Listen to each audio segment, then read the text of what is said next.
Praise road. હું Stanley Macwan, મારી YouTube channel Gujarati Bible સ્ટડીમાં તમારું સ્વાગત છે. મારી ચેનલને આજે અત્યારે આગળ તમે સબસ્ક્રાઈબ કરી લો અને ઈશ્વરના જ્ઞાનમાં તમે વધતા જાઓ.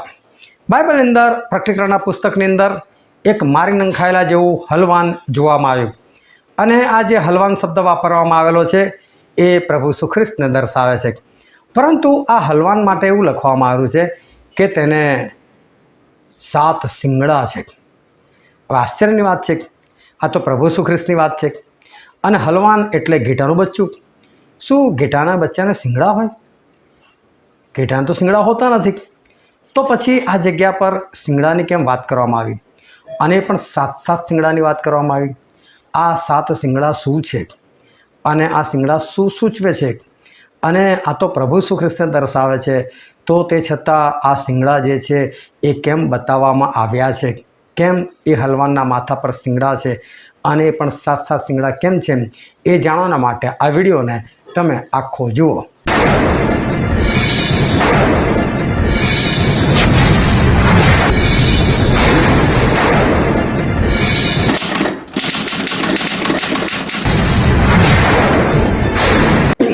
આજે છે તારીખ 22 મે 2026ની સાલ અને વોટ્સએપ પર જે 10 સવાલ પૂછવામાં આવે છે તેનો આ વિડીયો છે.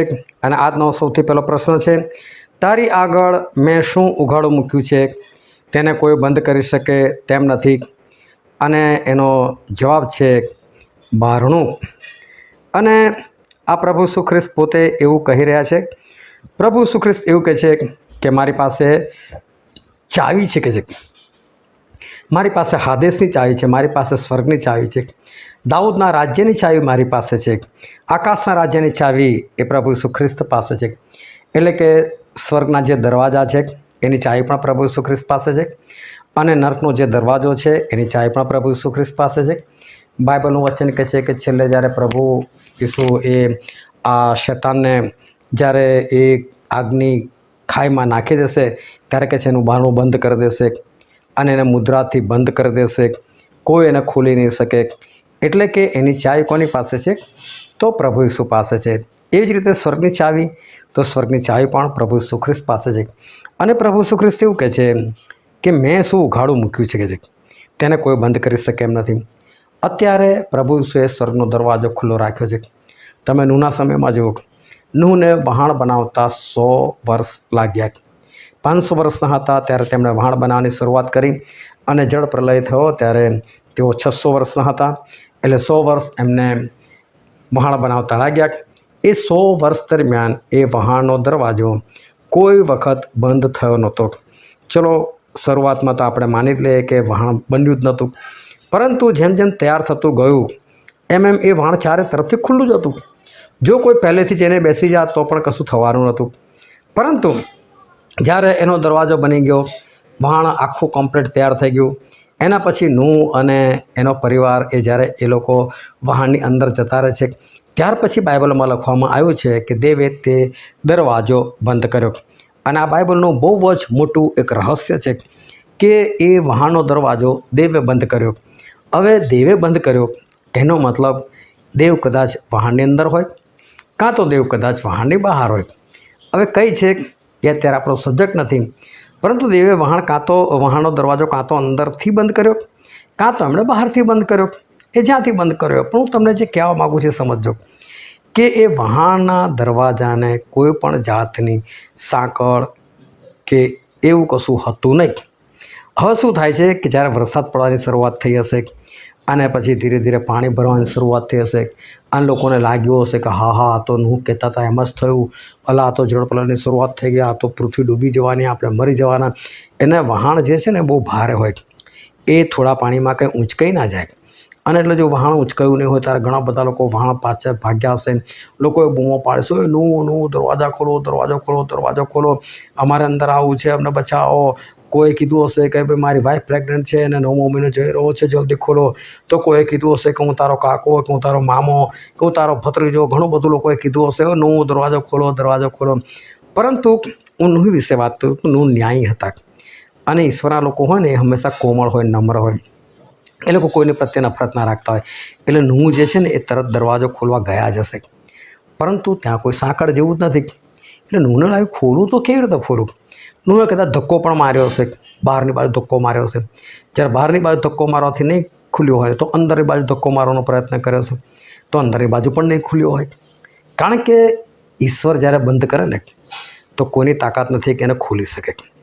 અને એવી જ રીતે જ્યારે ઈશ્વર ખોલી નાખે ને ત્યારે કોઈની પણ તાકાત નથી કે એને બંધ કરી શકે. અને અત્યારે ઈશ્વર એવું કહેવા માગે છે કે જો મેં અત્યારે તો આ દરવાજો એટલે કે સ્વર્ગનો દરવાજો એને ખુલ્લો મૂક્યો છે અને એને કોઈ પણ બંધ કરી શકે એમ નથી. એનો મતલબ કે અત્યારે ઈશ્વરે તમારી આગળ દરવાજો ખુલ્લો મૂક્યો છે.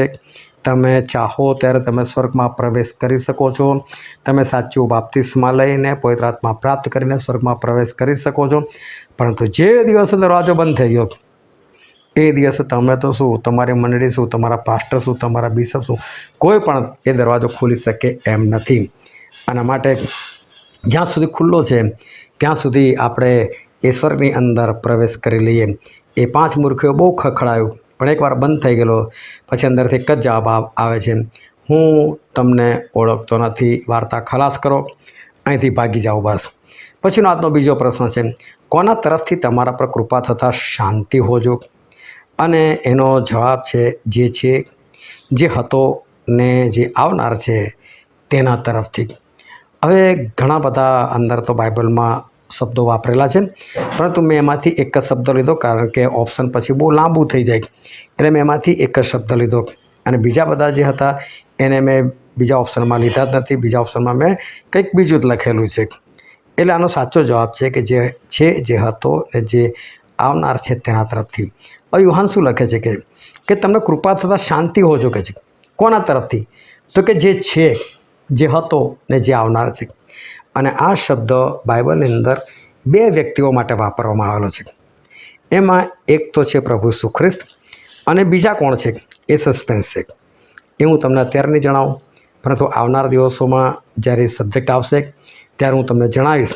પરંતુ જે છે, જે હતો ને જે આવનાર છે, આ શબ્દનો અર્થ જાણવો પુષ્કળ જરૂરી છે. આપણે 3 પરમેશ્વરને માનીએ છીએ, ત્રિએક પરમેશ્વર. અને ઘણા લોકોને તો એ પણ નથી ખબર કે ત્રિએક પરમેશ્વર એટલે શું. ઘણા લોકો શું માને છે કે 3 મળીને એક જ છે. ઘણા લોકો એવું માને છે કે એક જ વ્યક્તિ અલગ અલગ સ્વરૂપ લઈને 3 વખત આવી, એટલે કે જૂના કરારમાં જે યહોવા બાપ હતા, એ જ નવા કરારની અંદર પ્રભુ ઈસુ ખ્રિસ્ત હતા, અને એ જ અત્યારે પવિત્ર આત્મા બનીને આપણી મધ્યે આવ્યા છે. ઘણા લોકો એવું પણ માને છે, પરંતુ ખરેખર આવું નથી. ઉત્પત્તિ તેનો 18મો અધ્યાય અને 1લી ને 2જી કલમ વાંચશો તો ત્યાં લખેલું છે કે અને દેવે ઇબ્રાહિમને આ પ્રમાણે દર્શન આપ્યું, અને ઇબ્રાહિમે આંખો ઊંચી કરીને જોયું તો તેની સામે 3 પુરુષ, એટલે 3 લોકો સામે હતા. એટલે આપણા જે ઈશ્વર છે એ ગણતરીમાં પણ 3 છે, કામ કરવામાં એક છે, દરેક બાબત તેઓ એક છે, પરંતુ ગણતરી કરવા જાય તો 3 છે. યુહાન એમના પત્રમાં પણ લખે છે, યુહાનનો 1લો પત્ર તેનો 5મો અધ્યાય, અને તમે 6ઠ્ઠી કલમ જો વાંચશો ને તો એ આપણા ગુજરાતી બાઇબલમાં તો 6ઠ્ઠી કલમ છે જ નહીં. નંબર આપેલો છે 6, પરંતુ જે નંબર આપેલો છે ને એ ખરેખર 6ઠ્ઠી કલમ નથી. 6ઠ્ઠી કલમ તો અંદર સમજો કે ગુપચાઈ નાખવામાં આવેલી છે. અને 6ઠ્ઠી કલમ જો તમારે જોયું હોય તો એક જ જગ્યા પર મળશે, અને એ છે English Bible, king James version. અને એ પણ ઓરિજિનલ જૂનું જે છે એમાં. અને એની અંદર એક કલમ તમને જોવા મળશે, અને એની અંદર બહુ સ્પષ્ટ લખેલું છે કે આકાશમાં સાક્ષી પૂરના 3 છે, એક શબ્દ, એક આત્મા અને એક પિતા. એવી રીતે 3 શબ્દો વાપરવામાં આવેલા છે. એટલે કે તે પિતા, પુત્ર, પવિત્ર આત્મા, અને એમની ગણતરી 3 આપવામાં આવેલી છે. એટલે ખરેખર ગણતરીમાં 3 છે. તમે જો પ્રભુ ઈસુ ખ્રિસ્ત શું કહે છે, હું મારા બાપને વિનંતી કરીશ. જો એ પોતે જ બાપ હોય તો પછી એ પોતાને થોડા વિનંતી કરનાર છે. એટલે અહીં સમજવાની જરૂર છે કે એ પિતા અલગ વ્યક્તિ છે, અને કે તમને બીજો સંબોધક એટલે પવિત્ર આત્મા એટલે ત્રીજી વ્યક્તિની પણ વાત કરી. એટલે ખરેખર ગણતરીની અંદર એ લોકો 3 છે. હવે એ 3 પરમેશ્વર, 3 સર્વશક્તિમાન, 3 પ્રથમ અને છેલ્લા, 3 આલ્ફા અને ઓમેગા. કારણ કે જૂના કરારમાં તમે જો તો યહોવા દેવ એવું કહે છે, હું પ્રથમ તથા છેલ્લો છું, આલ્ફા તથા ઓમેગા છું. એ શબ્દ પ્રકટીકરણની અંદર પ્રભુ ઈસુ ખ્રિસ્ત પોતાના માટે વાપરે છે. પ્રકટીકરણનો પહેલો અધ્યાય વાંચો તો તેની 8મી કલમને આગળ જતા આવી વાંચશો તો ત્યાં લખેલું છે કે હું જ પ્રથમ, છેલ્લો અને હું જ આલ્ફા અને ઓમેગા. આલ્ફા અને ઓમેગા એટલે કે જેમ ઇંગ્લિશમાં ABCD હોય છે એવી રીતે આલ્ફા અને ઓમેગા પણ અરામી શબ્દોના, અરામી જે 12 અક્ષરી કહેવાય એના અક્ષર છે. અને આપણે કહીએ કે ભાઈ એની પહેલાં શું આવે તો ભાઈ એની પહેલાં કશું નહીં, ઝેડના પછી શું આવે તો કશું નહીં. એ રીતે આલ્ફા જે છે પહેલો અક્ષર છે ને, ઓમેગા છેલ્લો અક્ષર છે. એટલે આલ્ફાની પહેલાં શું તો કોઈ નથી, ને ઓમેગાના પછી શું તો એના પછી પણ કોઈ નથી. એટલે પ્રભુ કહે છે હું જ પ્રથમનો, હું જ છેલ્લો. એવું તો યહોવા બાપ પણ કહે છે, તો એવું જ પ્રભુ ઈસુ ખ્રિસ્ત પણ કહે છે. એટલે કે કામકાજ કરવાની અંદર, શક્તિ સામર્થ્યની અંદર આ ત્રણે ત્રણ એક સરખા છે. પરંતુ પ્રભુ ઈસુ ખ્રિસ્ત માટે ખાસ શબ્દ વાપરવામાં આવ્યો છે અને છે જે છે. એટલે કે પ્રભુ ઈસુ ખ્રિસ્ત છે એટલે અત્યારે પ્રભુ ઈસુ ખ્રિસ્ત છે એટલે કોઈક જગ્યાએ છે, સ્વર્ગમાં છે, પિતાની જમણી બાજુ બેઠેલા છે. એ રીતે પ્રભુ ઈસુ ખ્રિસ્ત છે. પછી કે જે હતો. હવે હતો એટલે શું? આપણે કોઈક મરી ગયું હોય ને એના વિશે આવો શબ્દો વાપરે, બિચારા બહુ સારા હતા, એનો મતલબ હવે નથી રહ્યા. આપણે જ્યારે કહીએ ને હતા, એનો મતલબ અત્યારે નથી. એટલે કે જે હતો એટલે કે એક સમય પ્રભુ ઈસુ ખ્રિસ્તનો એવો પણ હતો કે તેઓ મરણાવસ્થામાં હતા. એમની ડેડ બોડી 3 દિવસ એ પેલી કબરની અંદર પડી રહેલી હતી. ત્યારે પ્રભુ ઈસુ ખ્રિસ્ત મરણાધીન હતા, મરણ અવસ્થાની અંદર હતા. 3 દિવસ એવું કહેવાતું હતું કે પ્રભુ ઈસુ ખ્રિસ્ત હતા. અને ત્રીજી બાબત કે જે આવનાર છે, એટલે કે ફરીથી જે આપણને લેવાના માટે અને દુશ્મનોનો ન્યાય કરવાના માટે, એ લોકોને સજા કરવાના માટે જે આવનાર છે તે પ્રભુ ઈસુ ખ્રિસ્ત જ છે. એટલે જ્યારે આવો શબ્દ આપણે કે જે છે, જે હતો ને જે આવનાર છે, આ શબ્દ વપરાય ને એટલે સમજો કે આ પવિત્ર આત્મા નથી અને આ યહોવા બાપ પણ નથી. આ શબ્દ ફક્ત અને ફક્ત પ્રભુ ઈસુ ખ્રિસ્ત માટે વપરેલો શબ્દ છે. અને ધ્યાનમાં રાખજો, કારણ કે આવનાર દિવસોમાં આ શબ્દો આપણે બીજા કોઈક માટે પણ જોવાના છે. પછીનો આજનો ત્રીજો પ્રશ્ન છે, તારા કામ હું જાણું છું, તું ટાઢો નથી તેમ ઊનો પણ નથી, તું કેવો થાય એમ હું ચાહું છું. ઈશ્વર કહે છે, પ્રભુ ઈસુ ખ્રિસ્ત કહે છે કે તારા કામ હું જાણું છું, તું ટાઢો નથી, ઠંડો નથી, કહે છે, અને તું ઊનો પણ નથી, તું કેવો થાય એમ હું ચાહું છું. અને એનો જવાબ છે કાં તો તું ટાઢો થા, કાં તો તું ઊનો થા. એટલે કે એનો જવાબ છે જે 3જા અધ્યાયની 15મી કલમની અંદર લખવામાં આવ્યો છે. હવે ટાઢો હોવું એટલે શું અને ઊનો હોવું એટલે શું? ઊનો એટલે ગરમ, તો પછી ટાઢો એટલે બિલકુલ જે ઠંડો છે એ. પરંતુ ટાઢો એનો ખરેખર આત્મિક અર્થ શું થાય અને ઊનો એનો આત્મિક અર્થ શું થાય? તો હિબ્રુનો પત્ર તેનો 1લો અધ્યાય અને તેની 7મી કલમ. વળી દૂતો સંબંધી તે એમ કહે છે કે તે પોતાના દૂતોને વાયુરૂપ અને પોતાના સેવકોને અગ્નિની જ્વાળારૂપ બનાવે છે. જો ઈશ્વર એ પોતાના લોકોને અગ્નિની જ્વાળારૂપ બનાવે છે, એનો મતલબ કે ઈશ્વરના લોકો કેવા છે તો કે ભાઈ અગ્નિની જ્વાળા જેવા છે. એટલે અગ્નિની જ્વાળા જેવા હોવું એટલે ઈશ્વરના શિષ્યો હોવું. તો જે ઈશ્વરના લોકો છે, ઈશ્વરના સેવકો છે, એને ઈશ્વર એવું કહે છે કે એ તો કે જ્વાળા સમાન છે, કે છે આગની જ્વાળા સમાન છે. અને પછી ગીત શાસ્ત્રમાં વાંચીને બતાવો તેનો 104મો અધ્યાય અને તેની 4થી કલમ. વાયુઓને તે પોતાના દૂત બનાવે છે અને અગ્નિના ભડકા તેના સેવકો છે. એટલે ઈશ્વરના સેવકો કેવા છે? વિશ્વાસીઓ કેવા હોય? અગ્નિની જ્વાળા જેવા, અગ્નિની ભડકા જેવા. એટલે પ્રભુ શું કહે છે કે તું ટાળો નથી તેમ ઊનો પણ નથી. એટલે તું ઊનો નથી એટલે તું ઈશ્વરમાં નથી. તો બીજો અર્થ કે તું ટાળો. જો ઊનો એટલે કે ગરમ હોવું એટલે ઈશ્વરમાં હોવું, તો ટાળો હોવું એટલે શું? તો ભાઈ શેતાનમાં હોવું. એટલે આનો સીધો સાદો અર્થ થયો કે શેતાનમાં હોવું. તો પ્રભુ કે તારા કામ હું જાણું છું, તું ટાળો નથી એટલે કે તું શેતાનમાં નથી, તું ઊનો પણ નથી, તું મારામાંય નથી. અને જો વચ્ચે ન્યુટ્રલ નથી, આ કેસમાં કોઈ ન્યુટ્રલ નથી. એટલે કે તમે એવું ના કહેશો કે હું તો ઈશ્વરમાં પણ નહીં જીવું અને શૈતાનમાં પણ નહીં જીવું, હું તો મારી રીતે જીવીશ, એવું કશું નથી. કારણ કે ન્યાયમાં છે ને 2 જ વસ્તુ છે, સ્વર્ગ અને નરક. બેની વચ્ચે કશું જ એવી જગ્યા નથી કે જ્યાં તમે શાંતિથી રહી શકો કે અશાંતિથી રહી શકો. એવી વચ્ચે કોઈ જગ્યા જ નથી, કાં તો સ્વર્ગ કાં તો નરક. એટલે પૃથ્વી પર તમે બે જ બાબતમાં હોઈ શકો, કાં તો ઈશ્વરમાં હોઈ શકો, કાં તો તમે શૈતાનમાં હોઈ શકો. જો તમે ઈશ્વરમાં નથી તો શૈતાનમાં છો જ છો, અને જે શૈતાનમાં નથી તો ઈશ્વરમાં છે.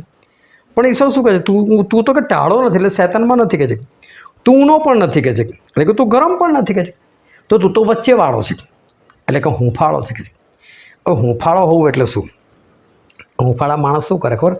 ચર્ચમાં જાય એટલે હાથ ઊંચા કરીને આરાધના કરે, તાળીઓ પાડે, લોકો એમને જોવે કેટલો જોરદાર માણસ, કેટલો આત્મિક માણસ, કેટલી સરસ રીતે પ્રાર્થના કરે છે, આ તો ઉપવાસ કરે, કેટલો જોરદાર વ્યક્તિ, આત્મામાં કેટલો જોરદાર ચાલે છે.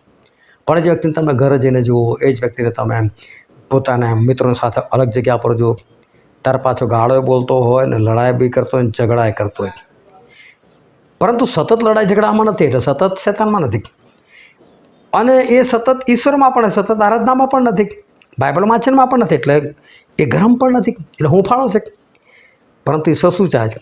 તું ટાળો અથવા ઊનો થાકે છે, એવું ઈશ્વર ચાહે છે.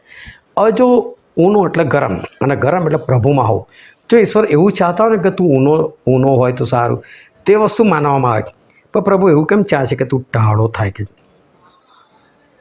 અને બહુ શાંતિથી સમજો કે ટાળો હોવું એનો મતલબ 100% શૈતાનમાં હોવું. અને જે માણસ 100% શૈતાનમાં હોય ને, એની પાસે તો ઈશ્વર પોતાના લોકોને મોકલે અને લોકોને બચાવવાનો પ્રયત્ન કરે, અને એ બચી પણ શકે. લોકો પ્રભુને જીવન સોંપી દે તો બચી શકે. આપણે પહેલાં ટાળા જ હતા, અને હવે આપણે પ્રભુમાં આવ્યા તો આપણે ગરમ બન્યા. પણ ટાળા હતા તો આપણને કોઈ સુવાર્તા આપી, આપણને કંઈથી પ્રભુનું નામ જાણવા મળ્યું, કોઈ કે આપણી ઉપર પ્રકાશ ફેંક્યો તો આપણે પ્રભુમાં આવ્યા ને. પરંતુ કોઈ આપણી ઉપર પ્રકાશ ના ફેંક્યો તો. પરંતુ હિબ્રોના પત્રની અંદર એવું લખવામાં આવેલું છે, હિબ્રોનો પત્ર અને તેનો 6ઠ્ઠો અધ્યાય અને તેની 4, 5 અને 6ઠ્ઠી કલમ, અને ત્યાં ઈશ્વરનું વચન આ પ્રમાણે કહે છે. હું તમને વાંચીને બતાવું. કેમ કે જેઓ એકવાર પ્રકાશિત થયા, જેઓએ સ્વર્ગીય દાનોનો અનુભવ લીધો, જેઓ પવિત્ર આત્માના ભાગીદાર પણ થયા, અને જેઓએ દેવના ઉત્તમ વચનોનો તથા આવનાર યુગના પરાક્રમનો અનુભવ કર્યો, અને ત્યાર પછી પતિત થયા, એટલે કે ત્યાર પછી પાપ કર્યું, તેઓની પાસે નવેસરથી પસ્તાવો કરાવવો એ અશક્ય છે. કેમ કે તેઓ પોતામાં દેવના પુત્રને ફરીથી વધસ્તંભે જડાવે છે અને ખુલ્લી રીતે તેનું અપમાન કરે છે.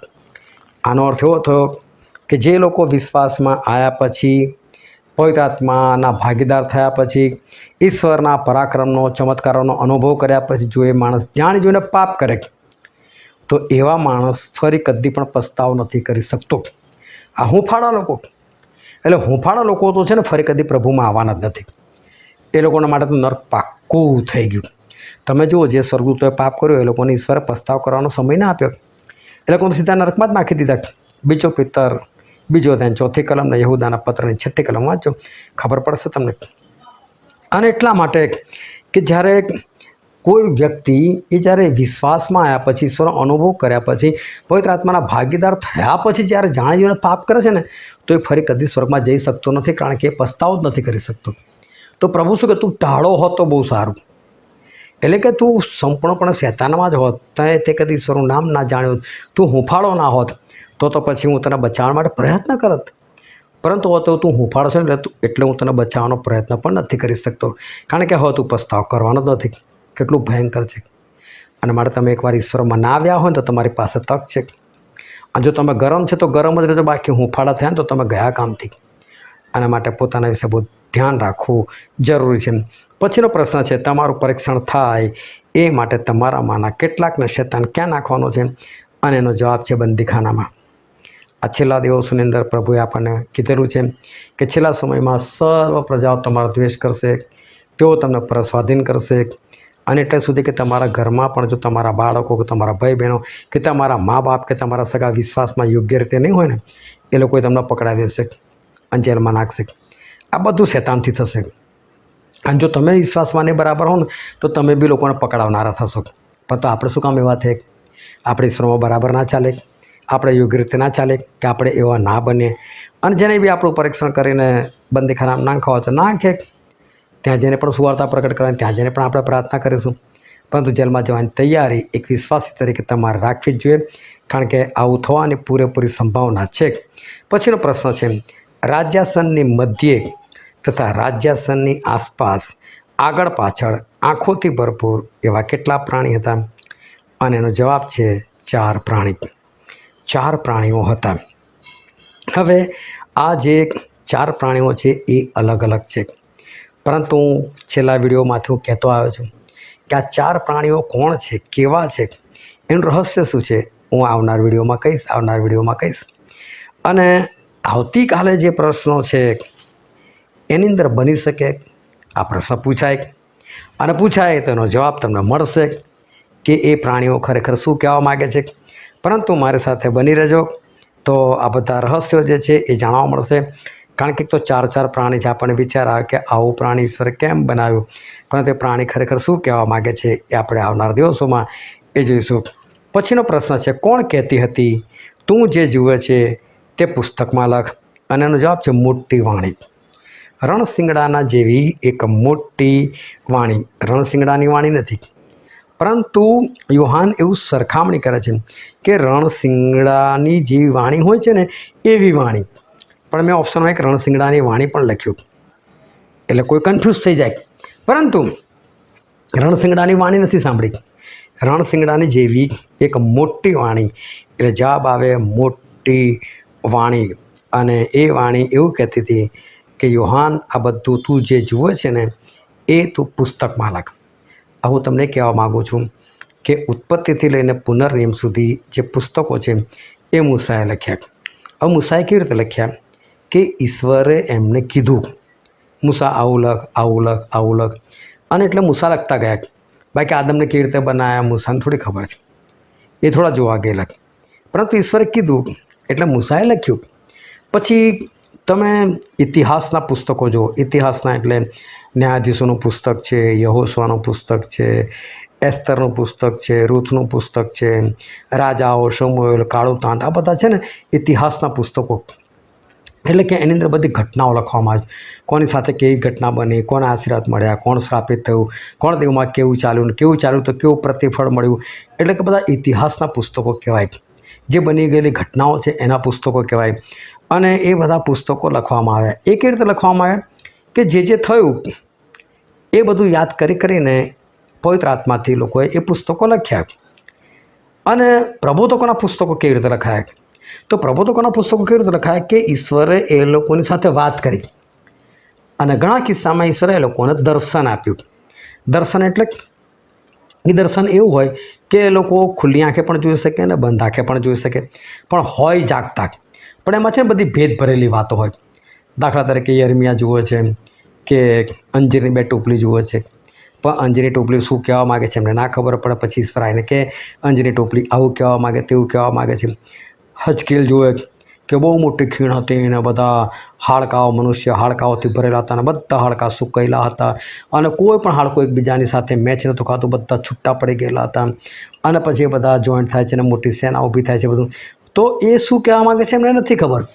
પછી ઈશ્વરે એમને બધી વાતો કરે કે આ શું કહેવા માગે છે, શું નહીં, કે આ કઈ રીતે થાય છે, બધું કે એમને. એવી રીતે પ્રબોધકોના પુસ્તકો લખવામાં આવ્યા. પરંતુ પ્રકટીકરણનું પુસ્તક સૌથી અલગ. પ્રકટીકરણનું પુસ્તક એટલે આખું ભવિષ્ય વચ્ચેનું પુસ્તક. ભવિષ્યમાં શું થવાનું છે એનું પુસ્તક. પરંતુ પ્રભુએ છે ને યોહાનને કીધું નહીં, હું કહું છું લખ, ના. પરંતુ ભવિષ્યની અંદર જે થવાનું છે એ બધું ઈશ્વરે યોહાનને લાઈવ ટેલિકાસ્ટ દેખાડ્યું. એ જમાનાની અંદર ઈશ્વર આ યોહાનનો આત્મા કાઢી લેતા હતા, અને યોહાનનું જે પેલી બોડી હોય, ડેડ બોડી ના કહી શકે, આમ જોવા તો આત્મા નીકળી ગયો ડેડ બોડી જ કહેવાય, પરંતુ એમનો આત્મા કાઢી લેતા હતા. અને પાત્મસ નામના ટાપુ પર હતા, અને નથી કહેતા કે પ્રભુને દાડે હું આત્મામાં હતો. એટલે આત્મામાં હતો એટલે આત્માથી ભરાઈ ગયેલા એવું નહીં, પરંતુ ઈશ્વર એમનો આત્મા બહાર કાઢી લેતા હતા. અને એ આત્માને આખું દ્રશ્ય દેખાડે. દ્રશ્ય દેખાડે એટલે કે છેલ્લા સમયમાં જે બધા યુદ્ધો થવાના છે એ બધા યુદ્ધ, પછી જે ખ્રિસ્ત વિરોધી છે, ખ્રિસ્ત વિરોધી કેવો દેખાય છે, કોણ છે, એ બધું ઈશ્વરે આ યોહાનને દેખાડ્યું. અને એ અમુક દ્રશ્યો દેખાડે પછી યોહાનનો આત્મા ફરી પાછો એની બોડીમાં નાખી દે, અને પછી યોહાને કે ચલાવો લખી નાખ બધું. એટલે યોહાને જે જોયું ને એ બધું લખ્યું. એટલે શું લખેલું? કોણ કહેતી હતી કે તું જે જુએ છે તે પુસ્તકમાં લખજો. એટલે જે ભવિષ્યમાં જે ઘટનાઓ બનવાની છે ને એ તો યુહાને વર્ષો પહેલાં જોઈ લીધી. એટલે પ્રકટીકરણ પુસ્તક સૌથી અલગ કે જે થવાનું જ છે અને એ જે યુહાને જોયું જ છે એ એમણે લખ્યું, જોઈને લખ્યું. એટલે આ પુસ્તક સૌથી અલગ છે અને આ પુસ્તક સૌથી ખતરનાક છે. એમાં જે લખેલું છે એવું ભવિષ્યમાં થવાનું જ છે અને એ કેવી રીતે થશે એ તો એડવાન્સમાં યુહાને જોઈ લીધું છે. જાણે કે પેલું ટાઈમ ટ્રાવેલમાં સફર કરીને ના જોઈ લેતા હોય એ રીતે ખરેખર ટાઈમ ટ્રાવેલર જેવું કશું નથી, પરંતુ આપણા પ્રભુ શું બધું કરી શકે છે. પછીનો પ્રશ્ન છે, કોને 7 શિંગડા તથા 7 આંખ હતી? અને મેં શરૂઆતમાં જ વાત કરી કે એનો જવાબ છે મારી નંખાયેલા જેવા એક હલવાનને. અને આ હલવાન એટલે પ્રભુ ઈસુ ખ્રિસ્ત પોતે. હલવાન એટલે ઘેટાનું બચ્ચું. ઘેટાને શિંગડા હોતા નથી. આ ઘેટાને કેમ શિંગડા? એટલે આ તો પ્રભુ ઈસુની વાત છે, તો પ્રભુ ઈસુને શિંગડા કેમ? તમે જુઓ, હું તમને બાઇબલમાંથી એક કલમ કાઢીને વંચાવું કે આપણા ઈશ્વર જૂના કરારની અંદર એમણે બહુ બધા અર્પણો બતાવ્યા. આ અર્પણ કરવાનું, પેલું અર્પણ કરવાનું, ઢીકણું અર્પણ કરવાનું. એમ ઈશ્વરે ઘણા બધા અર્પણો જે છે એ એમણે દેખાડ્યા. પરંતુ ખરેખર છે ને ઈશ્વર કોઈ અર્પણ નથી માગતા, પરંતુ પ્રભુ જે કહેવા માગે છે આખી વસ્તુ અલગ છે. અને મીખાના પુસ્તકમાં એવું લખેલું છે, તેનો 6ઠ્ઠો અધ્યાય અને તેની 6, 7 અને 8મી કલમ.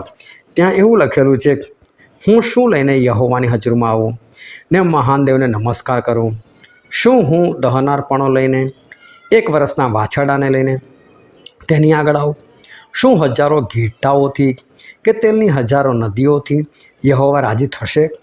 શું મારા અપરાધને લીધે હું મારા પ્રથમ જનિતનું બલિદાન આપું? મારા આત્માના પાપને લીધે મારા અંગના ફળનું અર્પણ કરું? હે મનુષ્ય, સારું શું છે તેણે તને બતાવ્યું છે? ન્યાયથી વર્તવું, દયાભાવ રાખો તથા તારા દેવની સાથે નમ્રતાથી ચાલવું. એ સિવાય યહોવા તારી પાસે બીજું શું ચાહે છે? એટલે ઈશ્વર જો તારી પાસે કોઈ અર્પણ નથી ચાહતા એમ કહેવા માગે છે. ઈશ્વર તારી પાસે કોઈ બલિદાન નથી ચાહતા.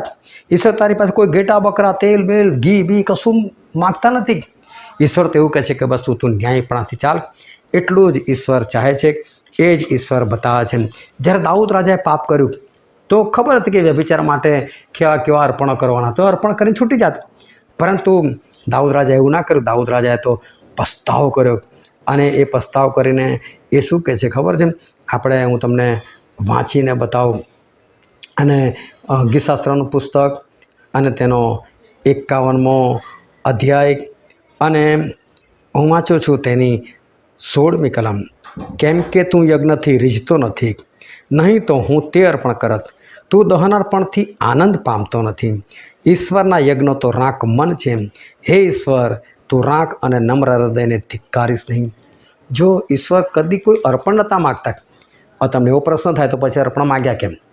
હું તમને એવું કહું કે ભાઈ જો જુઠ્ઠું બોલશો ને તો 1000 રૂપિયાનો દંડ. તો શું 1000 રૂપિયા જોઈએ છે એટલે? ના, તમે જુઠ્ઠું બોલતા બીવો કે 1000 રૂપિયા આપવા પડે. છોડો, જુઠ્ઠું નથી બોલ્યું. એટલે ઈશ્વર બધા અર્પણ માગ્યા ખરા, પણ જોઈતા નહોતા. એ તો બીક હતી, બીક લગાવવા માગતા. જો તમે આમ કરશો ને તો આવું થશે, આટલો ખર્ચો કરવો પડશે. પરંતુ આ તો ઇઝરાયલ પુત્રો આશીર્વાદિત ને, એટલે બિંદાસ એ લોકો અર્પણ ચડાય કર્યું, પણ લોકો બચ્યા નહીં. ચલો, વાત આપણી અલગ છે. હવે શું થયું કે ઈશ્વરે ઇબ્રાહીમને કીધું કે ઇબ્રાહીમ, તારા દીકરાનું અર્પણ મને આપ. અને ઇબ્રાહીમને એટલો જબરજસ્ત વિશ્વાસ હતો ને કે ઈશ્વર મારા દીકરાનું બલિદાન તો નથી જ માગતા. અને એટલે જ્યારે કોઈ રસ્તામાં જાય છે ને, તો જ્યારે પહાડ ચડતા હતા ને ત્યારે ઈસાક એવું પૂછે છે કે પિતાજી, અર્પણ ક્યાં છે આપણી પાસે? આગ છે, લાકડા છે, છરો છે, બધું આપણી પાસે છે, પણ દહનાર્પણને સારું ઘેટું ક્યાં છે? ત્યારે શું કહે છે ઇબ્રાહીમ કે બેટા, ઈશ્વરને જોઈએ છે ને તો ઈશ્વર પૂરું પાડશે, તું તારે ચાલ્યા કર. અનુપર જેને વિધિ બનાવે છે. વિધિ બનાવ્યા પછી ફરી ઈસાકે પૂછ્યું હશે, બાઇબલમાં લખ્યું નથી પણ 100% પૂછ્યું હશે કે પિતા, તમે તો કહેતા હતા ઈશ્વરને જોઈએ છે તો ઈશ્વર પૂરું પાડશે, કઈ છે? અને એ સમયે ઇબ્રાહીમે કહી દીધું હશે કે બેટા, તારું જ અર્પણ મારે તો આપવાનું છે. અને જ્યારે એવું કીધું હશે ને તારે ઈસાક ખુશ, ઓકે પિતાજી કોઈ વાંધો નહીં. અને એ વેદી પર સૂઈ ગયા છે, એમને બાંધવામાં આવ્યા અને ઇબ્રાહીમે છરો ઉપાડ્યો અને જેવું ગળું કાપવા ગયા અને શરમ પાડે ઇબ્રાહીમ, એને મારીશ નહીં. અને ઇબ્રાહીમને ખબર હતી કે આવું જ થવાનું છે. ગમે તે ક્ષણે પણ ઈશ્વર મને રોકનાર છે. અને પછી શું થયું કે પાછળ ઝાડીઓમાં શિંગડાથી ભરેલો મેઢો એટલે કે ઘેટો હતો. બોલો, શિંગડાવાળો એટલે જંગલી ઘેટો. અને જંગલી ઘેટો હતો ને, એના શિંગડા ત્યાં ભરેલા પડેલા હતા. ઈશ્વર કહે છે એનું અર્પણ મને કરી દે. હવે જો ઈશ્વર અર્પણ જ નથી માગતા, તો પછી એ ઘેટાનું અર્પણ કેમ માગ્યું? એ શિંગડાવાળા ઘેટાનું અર્પણ કેમ માગ્યું? અને બહુ ધ્યાનથી સમજો, ઘેટા જે છે એ ઈશ્વરનો અવાજ સાંભળે છે ને ઈશ્વરની પાછળ ચાલે છે. એ નતમસ્તકે ચાલે છે ને પોતાના પાળકની પાછળ પાછળ નમ્રતાથી ચાલે છે. ઘેટા કદી આમ તેમ થતા નથી. આ ઘેટાનો ગુણ છે. પરંતુ આ જ ઘેટાનો એક બીજો પ્રકાર છે જેને મેઢા કહેવામાં આવે છે, અને એને શિંગડા હોય છે. હવે આવા શિંગડાવાળા ઘેટા હોય ને એટલે એ લોકો પાળકનું બરાબર ના માને ને એવા. અને બીજી દ્રષ્ટિએ કહીએ તો પાપી ઘેટા. પાપી ઘેટા. અને પ્રભુ ઈસુ ખ્રિસ્ત આ પૃથ્વી પર આવેલા ને ત્યારે નિષ્પાપ હતા, પરંતુ એમનું બલિદાન કરવાનું હતું. એ બલિદાન થવા માટે આવેલા. અને પ્રભુ ઈસુ ખ્રિસ્તે આખી દુનિયાના પાપ લીધેલા, અને દરેકે દરેક પાપ પોતાના માથા પર લીધેલા. અને એટલે બાઇબલમાં લખવામાં આવ્યું કે આ જે ઘેટો છે એને 7 શિંગડા છે. 7ની સંખ્યા સંપૂર્ણતા દર્શાવે છે. એ સંપૂર્ણતા દર્શાવે છે. અને માટે સંપૂર્ણતાની વાત કરીએ એટલે ઈશ્વરે, પ્રભુ ઈસુ ખ્રિસ્તે સંપૂર્ણ પાપ પોતાના માથા પર લીધા. એટલે શું લખેલું છે? 7 શિંગડા. મેં વિડીયોમાં વાત કરી છે, લગભગ દરેક વિડીયોમાં, કે પ્રકટીકરણમાં જે લખ્યું છે એ છે નહીં ને જે છે એ લખ્યું નથી. એ કોડમાં લખેલું છે ને આપણે ડીકોડ કરવું પડે. અને માત્ર 7 શિંગડા એવા તો હોય નહીં, પરંતુ એ કહેવા માગે છે કે દુનિયાનું સંપૂર્ણ પાપ પ્રભુ ઈસુ પોતાના માથે લીધેલું. તમારા વ્યભિચારો, તમારા ખૂન, તમારી હત્યાઓ, તમારી ચોરીઓ, હું પણ આવી ગયો, બધા જ પાપ પ્રભુએ પોતાના માથા પર લીધા. તો આ રીતે લખવામાં આવ્યું કે તેના માથા પર 7 શિંગડા હતા, પણ એ ખરેખર એ બધાના પાપ દર્શાવે છે.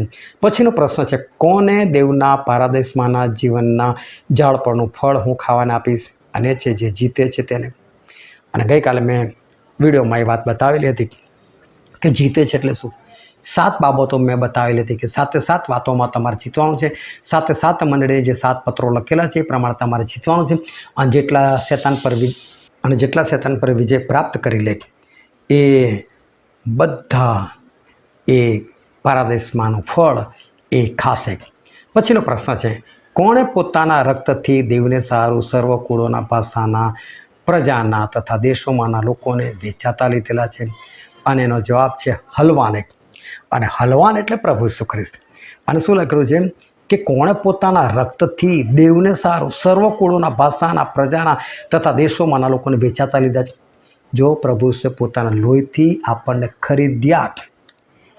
હવે ખરીદ્યાનો મતલબ શું? તમને કોઈ વેચ્યા તો તમે વેચવાનું એટલે શું? ચલો, જો ઘણા બધા લોકો છે શાકભાજીનો ધંધો કરે, એ લોકો શાકભાજી વેચતા હોય, એનો મતલબ શાકભાજી સાથે એ લોકોને કોઈ પ્રેમ નથી. ઘણા લોકો કપડાં વેચતા હોય, એનો મતલબ કપડાં સાથે એ લોકોનો કોઈ સંબંધ નથી, કોઈ પ્રેમ ભાવ નથી. કોઈ મટન વેચે, માછલી વેચે, એનો મતલબ કે એની સાથે એને કોઈ પ્રેમ સંબંધ નથી, એટલે વેચી નાખે છે. તમને વેચવાના માલ જેવા કરશે. આ છેલ્લા સમયની અંદર બાળકો માટે લખેલું છે કે તમને વેચવાના માલ જેવા કરશે. અને એવું પણ થાય છે. એટલે કે બાળકો શું કરે? ફલાણું કામ કરવાનું છે, પૈસા લાવો, દાન આપો. ચર્ચને રિનોવેશન કરવાનું છે, પૈસા આપો. આ કામ કરવાનું છે, પૈસા આપો. એટલે તમારી પાસે કશું છે જ નહીં. ફિક્સ ડિપોઝિટો વધારે કરશો, લોકોને લૂંટ જ કરો છો. વેચવાના માલ જેવા કરશે. એટલે કોને વેચાય ખબર છે? જેની પર તમને પ્રેમ ના હોય ને.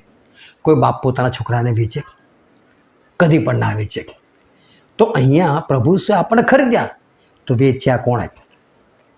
જ્યારે આદમ અને હવાએ પાપ કર્યું ને ત્યારે શેતાને એ લોકોની પર કબજો જમાઈ દીધેલો હતો. અને ત્યાર પછી જેટલા બી જન્મ્યા એ બધા કંઈ પવિત્ર આત્માથી ભરપૂર નતા જન્મતા, એ ફક્ત પ્રભુ ઈસુ ખ્રિસ્ત જન્મ્યા. અને બધા લોકો શેતાનના વશમાં હતા. અને પ્રભુ ઈસુ પોતાનું લોહી આપીને ખરીદ્યા શેતાન પાસેથી. એટલે બાઇબલની અંદર લખવામાં આવેલું છે, હું તમને બાઇબલની અંદર વાંચીને બતાવું. પ્રેરિતોના કૃત્યો તેનો 20મો અધ્યાય અને તેની 28મી કલમ.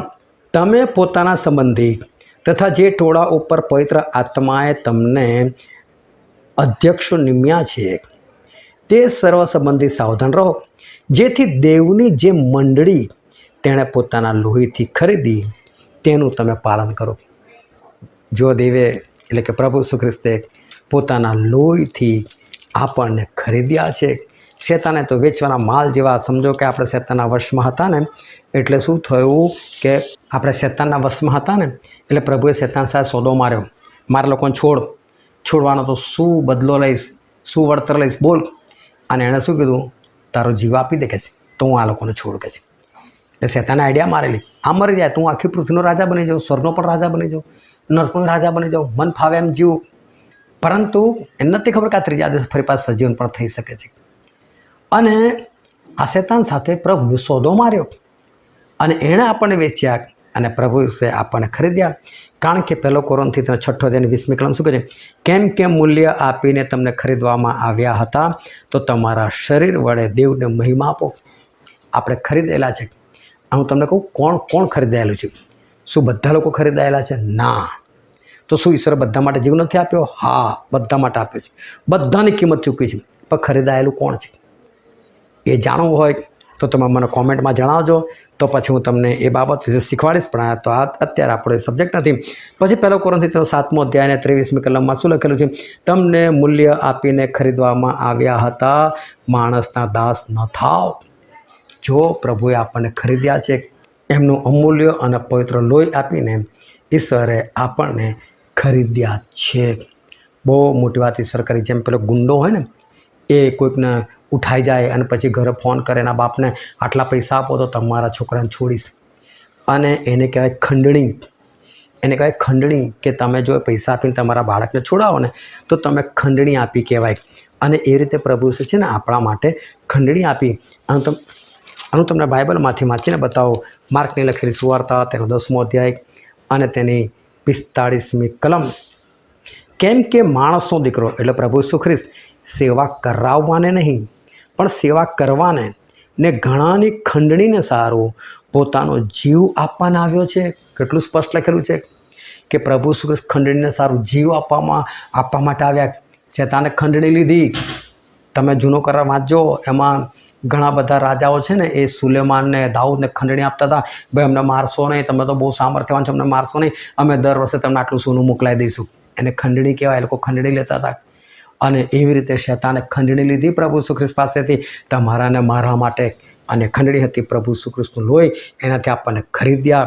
બહુ જ મોટી વાત છે આ. બહુ બધી ડિટેલમાં તમે જાઓ તો બહુ ઊંડાણ છે.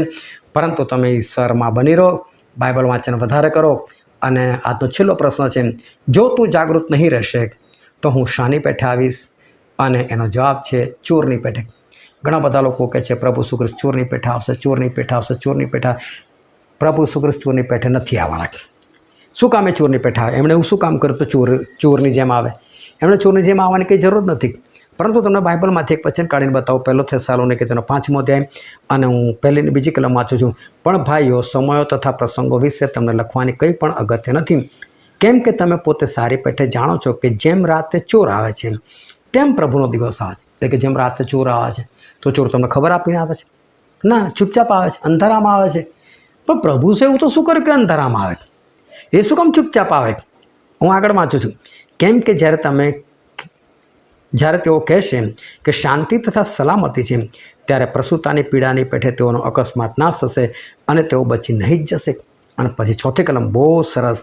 પણ ભાઈઓ, તમે અંધારામાં નથી કે તે દિવસ ચોરની માફક તમારા પર આવી પડે. તમે રોજ જાગૃત રહો. આ રોજ તમારી ઊંઘ એવી હોય કે સહેજ વાત થતાં તમે જાગી જાઓ તો શું ચોર તમારા ઘરમાં આવે? ના આવે. પણ તમે સૂઈ જાઓ, ઘસઘસાટ ઊંઘો, નશો કરીને ઊંઘો તો ચોર આવીને જતો રહે, ખબર પડે? ના પડે. સવારે ઉઠો ત્યારે ખબર પડે. એમ જ પ્રભુ કે જો તું જાગૃત નહીં રહે ને તો હું ચોરની જેમ આવીશ. એટલે તને એવું લાગશે એટલે પ્રભુ આવી ગયા, હું રહી ગયો. એટલે તમે જાગૃત નહીં હો ને તો, એટલે તો પ્રભુ છેલ્લા સમયની બધી નિશાનીઓ બતાવી દીધી. આજે પણ પ્રભુએ બધી નિશાની બતાવી દીધી. અને આજે તો આપણા મોદી સાહેબ પણ કહીને ગયા છે, પેટ્રોલ ડીઝલ ના વાપરો, વિદેશ પ્રવાસ ના કરો, તેલની બચત કરો, વર્ક ફ્રોમ હોમ કરો, સ્કૂલો ઓનલાઈન ચલાવો. તો તમને ના સમજ પડી જોઈએ કે આ લોકડાઉન થવાની તૈયારી છે, અને છતાં તમે તમારી મરજીમાં મન ફાવે એમ જીવો તો તમારા જેવા ઊંઘતા બીજા કોણ? તૈયાર રાખો, બધું થવાનું છે. પણ જે ઊંઘતો છે, અરે ફરી લોકડાઉન થઈ ગયું, એને એવું થશે. અલા પણ તને પહેલેથી કીધેલું હતું, તને જણાયેલું હતું, સાંકેતિક પાસ સમજ, તને ના સમજ પડી. એટલે પ્રભુ કહે છે મેં પણ તને બધું જણાવ્યું છે, તે વાંચ્યું નહીં, તું સમજો ને તે વિશ્વાસ ના કર્યો, એટલે તને એવું લાગ્યું ચોરની માફક. બાકી પ્રભુ તો છે ને સ્વર્ગદૂતો સાથે આવવાના છે, મહિમાવાન તેજ સાથે આવવાના છે, રણશિંગડાના અવાજ સાથે આવવાના છે. એમને ચોરની જેમ આવવાની જરૂર નથી. પણ જે લોકો બાઇબલ નથી વાંચતા, નથી સમજતા ને, એ લોકો પ્રભુ આવી ગયા, એવું તો કશું થવું નથી, કેમ ના આવી ગયા? એ લોકો ઊંઘતા હતા ને, માટે લોકોને ચોરની જેમ લાગ્યું. પણ તમે જાગતા રહો, ઈશ્વરમાં બની રહો કે તમારી સાથે એવું ના થાય. ઈશ્વર તમને આશીર્વાદ આપે. આમેન.